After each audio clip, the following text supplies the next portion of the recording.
इस मुल्क को हमने कल के दिन फाइनेंस मिनिस्टर मैडम कह रहे थे कि फास्टेस्ट ग्रोइंग इकोनॉमी है। हम आपसे ये पूछना चाहते हैं, अगर आप एक इतने बड़े माइनॉरिटी के तबके को अगर आप पीछे रखेंगे और आप ये उम्मीद करेंगे कि देश चलेगा आगे, हम क्या कहना चाह रहे हैं? आप हमारी प्री मैट्रिक स्कॉलरशिप बंद कर दे रहे हैं, आप हमारी मौलाना आजाद रिसर्च फेलोशिप आप बंद कर दे रहे हैं। आप ये सोच रहे हैं कि अगर माइनॉरिटीज को हम पीछे रखेंगे तो देश आगे बढ़ेगा। देश को हम भी आगे बढ़ाना चाहते हैं। हम चाहते हैं कि आप सभी का साथ और सभी के विकास के बारे। लेकिन अगर कोई किसी ने 5,000 करोड़ रुपए का लोन लिया है, किसी ने 50,000 करोड़ रुपए का लोन लिया है, जिसको आप बड़ी आसानी के साथ हर रोज माफ करते जा रहे हैं, पिछले 4 सालों के अंदर आपने कितना पैसा राइट ऑफ किया है? और ये मैं नहीं बता रहा हूं अध्यक्ष महोदय, ये जवाब कल फाइनेंस मिनिस्टर ने क्वेश्चन आवर के अंदर बताया है। तो सुनिए, उसके अंदर पिछले 4 साल के अंदर कितना पैसा 8,48,186 करोड़ रुपीस का लोन राइट ऑफ किया गया है। और जब हम इनसे पूछ रहे हैं कि किसका पैसा ये आपने राइट ऑफ किए हैं, तो जवाब सुनिएगा अध्यक्ष महोदय, आपको भी हैरानी होगी जो जवाब फाइनेंस मिनिस्टर मैडम ने दिए हैं। उसमें लिखा है, RBI has informed that under the provisions of section 45E of the Reserve Bank of India Act 1934, RBI is prohibited from disclosing borrower-wise credit information. RBI ये आपको कह रहा है कि हम आपको डिटेल नहीं दे सकते हैं कि कौन बड़े धन्ना सेठों ने पैसा लिया है, ये देश को आप नहीं बताएंगे।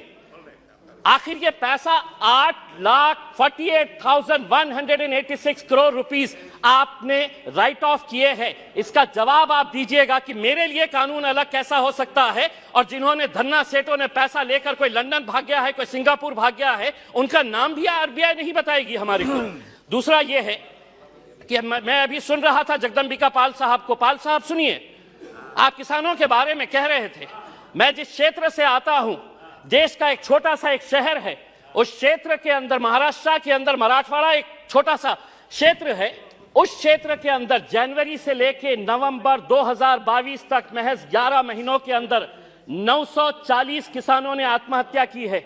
मैं देश की बात नहीं कर रहा हूं, मैं सिर्फ मराठवाड़ा एक जो देश का एक छोटा सा हिस्सा है, कहीं ना कहीं आपकी कुछ नीतियां गलत हो रही है अध्यक्ष महोदय, कहीं ना कहीं आपकी नीतियां गलत हो रही है। वरना इन किसानों की मौत को आपने सिर्फ एक आंकड़ा बनाकर रख दिए है। 940 किसान अगर सिर्फ एक क्षेत्र से मर रहे हैं और ये कहते हैं कि नहीं हमने किसानों के लिए इतना किया है, तो क्या वजह है कि आज किसान अपनी जान दे रहा है? आप ये कहते हैं कि प्रधानमंत्री उज्ज्वला गैस स्कीम के अंडर में आपने 10 करोड़ लोगों को दे दिए हैं। आप ये आंकड़ा बताइए, कितने ऐसे गरीब लोग जो पहले हम भी मानते हैं, हम भी खुश हुए थे, हमने भी स्वागत किए थे कि ये लोग जब अलग अलग तरीके से गैस की जगह पहले लकड़ी के ऊपर, कोयले के ऊपर है तो अपना खाना बनाते थे, आपने गैस दिए, लेकिन कितने लोग अब दोबारा रिफिल करने के लिए जाते हैं? क्या यह सच्चाई नहीं है कि पिछले 7 सालों के अंदर, 7 साल पहले गैस के सिलेंडर का रेट 450 रुपये था, आज आपने उसको 1080 रुपये किए हैं, और ये उम्मीद कर रहे हैं कि आप जितना पैसा एडवर्टाइजमेंट के ऊपर लगा रहे हैं कि प्रधानमंत्री उज्ज्वला योजना के ऊपर, वही पैसा अगर आप दे देंगे तो शायद इन गरीबों को फायदा होगा। अनएम्प्लॉयमेंट, आज बेरोजगार, ये आंकड़ा मैं नहीं बता रहा हूं, कोई मनगढ़ंत आंकड़े नहीं बता रहा हूं, centre for monitoring Indian economy इनके आंकड़े आए हैं। तो सुनिए फाइनेंस मिनिस्टर साहब, अनएम्प्लॉयमेंट रेट इन इंडिया अभी 8% के ऊपर आया है। 3 महीने का सबसे ज्यादा का आंकड़ा जो है वो अभी आया है। अध्यक्ष महोदय, हो सकता है आपके पास भी एक EPS 95 की एक स्कीम है। बुजुर्ग लोग, ऐसे बूढ़े लोग, और मैं फाइनेंस मिनिस्टर साहब को यह बताना चाहता हूं कि इनके पास भी सर 65 लाख ऐसे पेंशनर्स हैं जिनको पेंशन कितनी दी जा रही है? 250 रुपये, 500 रुपये। फाइनेंस मिनिस्टर साहब से मैं इसलिए मुखातिब हो रहा हूं कि ये मेरे शहर से आते हैं। अगर देश के फाइनेंस मिनिस्टर साहब, मैं आपको कहता हूं, लीजिए एक नाम भी नोट करिएगा, सुलोचना गडप्पा, 70 साल की महिला है, औरंगाबाद में रहती है। सुलोचना गडप्पा, फाइनेंस मिनिस्टर साहब नोट करिए, आप औरंगाबाद शहर से ही आते हैं। उसको कितनी पेंशन दी जाती है? 250 रुपये।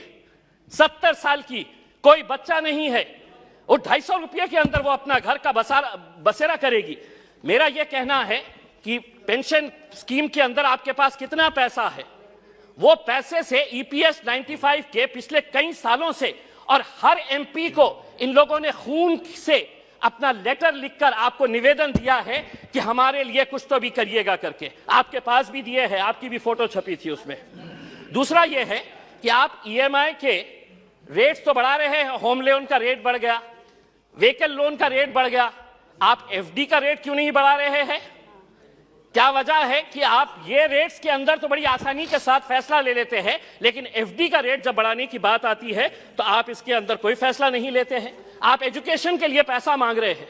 मैं ये कहना चाहता हूं अध्यक्ष महोदय, अगर स्कूल में टीचर नहीं, कॉलेज में लेक्चरर नहीं और अगर अस्पताल के अंदर डॉक्टर नहीं तो वो इमारतें किसी काम की नहीं है। अगर वहां पर अगर आपके पास फैकल्टीज नहीं है, और ये भी मैं मनगढ़ंत नहीं बता रहा हूं, आप ही ने जवाब दिया है, सरकार ने लिखित में जवाब दिया है, यूनिवर्सिटीज के अंदर, सेंट्रल यूनिवर्सिटीज के अंदर प्रोफेसर्स कितनी, अध्यक्ष महोदय, प्रोफेसर्स की कितनी वैकेंसी है? 6180 प्रोफेसर्स की वैकेंसीज है। आईआईटीज और आईआईएम्स, बहुत सारे बीजेपी के हमारे सदस्यों ने कहा कि देखिए हमारे राज्य के अंदर हम कितने आईआईटीज और आईआईएम्स बना रहे हैं। इमारत बनाने से तालीम नहीं पहुंचाई जा सकती है, उसके लिए आपको लेक्चरर्स की जरूरत रहेगी। आईआईटीज के अंदर 4502 लेक्चरर्स प्रोफेसर्स की वैकेंसीज है, आईआईएम्स के अंदर 493 वैकेंसीज है।